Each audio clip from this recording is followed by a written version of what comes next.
Hello everybody, my name is Ben Zimkowitz, and today I'll be discussing the service department for my automotive shop, Rolling Right Customs. So a brief overview of what I'll be discussing with you today. We'll go over the shop layout and equipment, and then we'll go into the personnel, the service manager, then technicians, what their responsibilities are, and then the support staff, what they contribute, and then finally the porters. So shop layout. If you'll follow along going clockwise in this photo, we'll start off with the service center. This is the top bay, and this is where day-to-day vehicles will come in and receive the oil changes or tire rotations or whatever they need to stay on the road. Next is an office for the service advisor for the service center. And then the next larger shop is the customization shop and the customer vehicle new arrivals. That's customer vehicles that have been brought in, haven't had a chance to work on them yet, and that's where they're being stored. Um, After that is the completed customer vehicles. This is where vehicles that have been completed are awaiting customer pickup. And then the customization shop, that is the entrance and exit for the vehicles receiving the long-term work. Following that is the offices. This is the service manager and service advisor for the customization shop. That's where their offices are located. Then reception, this is where the customers come in and discuss what's being done to their vehicles, and that's where payment's handled as well. Then the restoration and modification vehicles in progress, that is where the cars are being worked on for the longer term. Following that is a member lounge. This is somewhere where customers can come in and watch their car being worked on and hang out, play some pool, grab a bite to eat. Following that's the machine shop. This is where the in-house engine building, transmission rebuilding, all the mechanical parts are rebuilt. And then there's some storage and a restroom. So the hierarchy of the personnel at our shop, I'll go through that now. There's one service manager, and he will manage the day-to-day operations.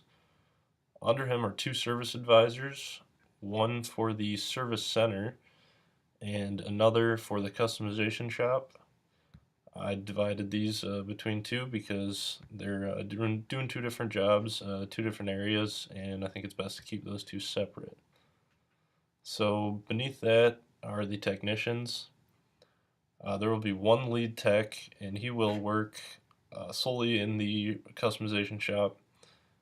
He will be kind of the head of the work being performed on the customization vehicles, and he will delegate the tasks to the A and B level technicians. So there will be 3 Tech A's and 2 B level technicians, and under that are 2 porters. So for the service manager, I chose one of those. He'll manage daily operations.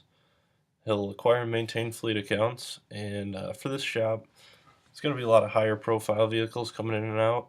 And so, for example, say there's a exotic car rental, that's a fleet that we could work on. He will also deal with customer relations and personnel, the hiring and firing of employees.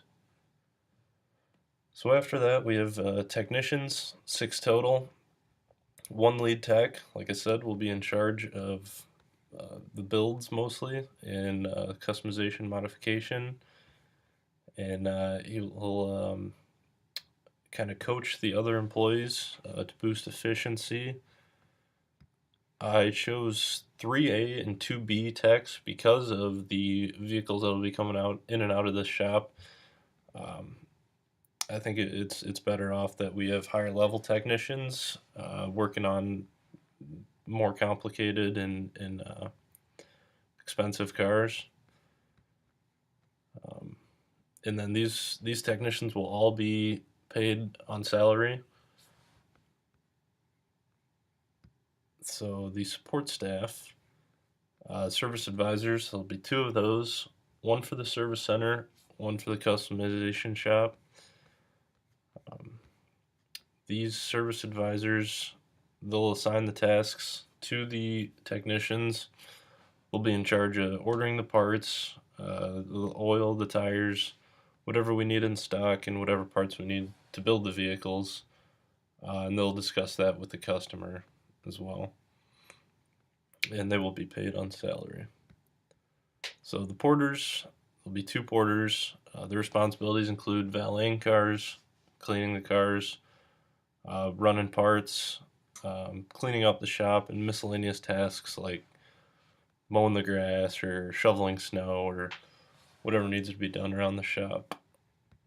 And just to recap what we spoke about today, we talked about the shop layout and equipment, talked about the service manager's duties, technician responsibilities, support staff, and finally the porters. If you have any questions, feel free to leave them in the comments.